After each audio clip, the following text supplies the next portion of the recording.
আসসালামু আলাইকুম। আমার বাচ্চাকে আজকে ডক্টর ফলো আপের জন্য ঢাকা নিয়ে যাচ্ছি। যখন ওর বয়স 15 মাস ছিল তখন ওর বাম চোখ অনেকটা বাঁকা এবং ছোট মনে হয়। আমরা ডক্টর শোভানা আলম ম্যাডামের কাছে নিয়ে যাই। তো উনি বলেছিলেন যে 2.5 বছর পূর্ণ হলে আবার নিয়ে যাইতে, সেজন্য আজকে আমরা নিয়ে যাচ্ছি। আসলে এখন ওর বয়স 3 বছর 6 মাস, আমরা 1 বছর লেট করে ফেললাম। ওর এতদিন আমরা নিউরোলজি ট্রিটমেন্ট চালাচ্ছিলাম, যে কারণে চোখের ডাক্তারের কাছে নিয়ে যেতে একটু লেট হচ্ছে। আমাদের এটা উচিত হয় নাই।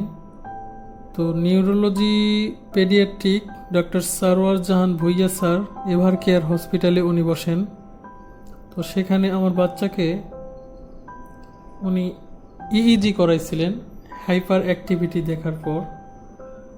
তো ওর ইইজি রিপোর্ট নর্মাল আসে এবং ওর স্পিচ ডিলে হওয়ার কারণে এবং রেসপন্স কম হওয়ার কারণে এবং ওর স্কুইন্ট যেটা চোখ বাঁকা, সেজন্য ওর এমআরআই করতে দিয়েছিল, ব্রেন প্লেন এমআরআই। তো সেখানে ধরা পড়ে ওর ব্রেনে পেছনে 2টা স্পট আছে, যেটা হোয়াইট ম্যাটার গ্লিওসিস। তো হোয়াইট ম্যাটার গ্লিওসিস এই প্রবলেম হওয়ার কারণে ওর স্পিচ ডিলে, এবং ডাক্তার বলেছিল যে ওর চোখের প্রবলেমটা ওইখান থেকেই। ওর ব্রেনে গ্লুকোজ লেভেল লো। তো আমরা ডক্টর সারোয়ার জান ভুইয়া স্যারের ট্রিটমেন্ট চালাচ্ছিলাম। তো ডক্টর সারোয়ার জান ভুইয়া স্যার যে ট্রিটমেন্ট দিয়েছিলেন, ওষুধ দিয়েছিলেন, সেগুলো আমরা করাইছিলাম, কিন্তু উনি বলেছিলেন যে সঙ্গে সঙ্গে যেন থেরাপিটা চালু রাখি। আমাদের বাসা থেকে থেরাপি সেন্টার অনেক দূরে হওয়ার কারণে আমরা থেরাপি দিতে পারি নাই, আমরা মেডিসিনের উপরেই ভরসা করেছিলাম। তো অনেকটাই ওর রেসপন্সের প্রবণতা এটা একটু বাড়ছে, কথা বলার প্রবণতাটাও বাড়ছে এবং আই কন্ট্যাক্টটা ডেভেলপ হয়েছে।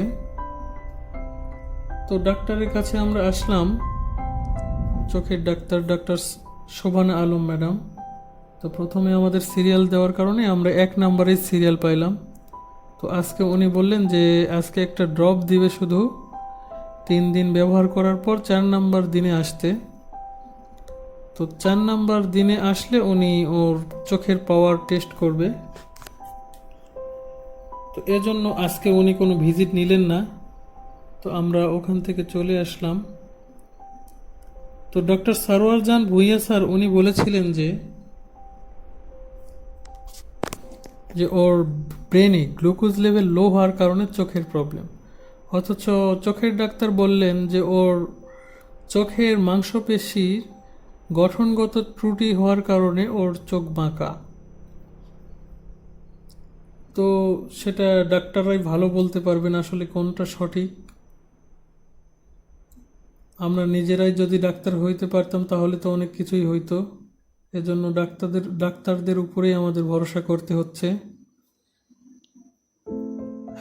তো এমআরআই করতে যে ভয়ঙ্কর অভিজ্ঞতা, সেইটা আসলে বর্ণনা করার মতো না, সেটা অন্যদিন বলবো।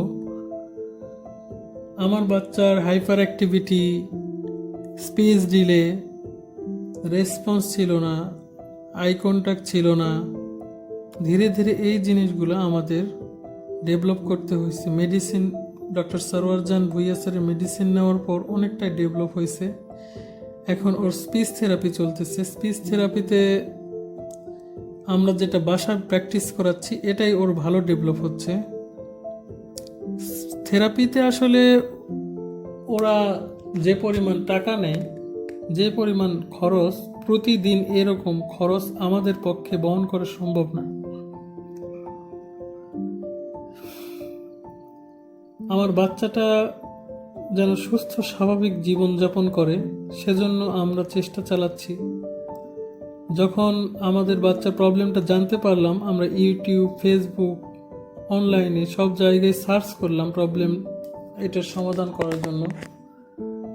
কোথাও আশানুরূপ কোনো ফলাফল না পাওয়ার জন্য আমি চিন্তা করছি যে আমি আমার বাচ্চার যে প্রবলেম এইগুলো নিয়ে ভিডিও করব। যাতে কেউ না কেউ দেখবে, কোনোদিন হেল্প পাবে। তো আমার বাচ্চার এই যে সারাদিন ঘোরাঘুরি করার পরেও ওর এনার্জি লেভেল হাই,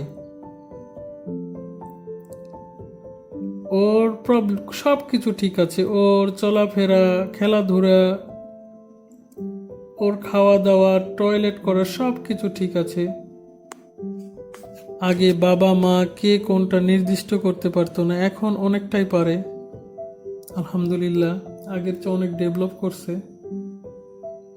একজন অভিভাবক হিসেবে আমার বাচ্চা যেন সুস্থ স্বাভাবিক জীবন যাপন করতে পারে, এজন্যই চেষ্টা চালাচ্ছি।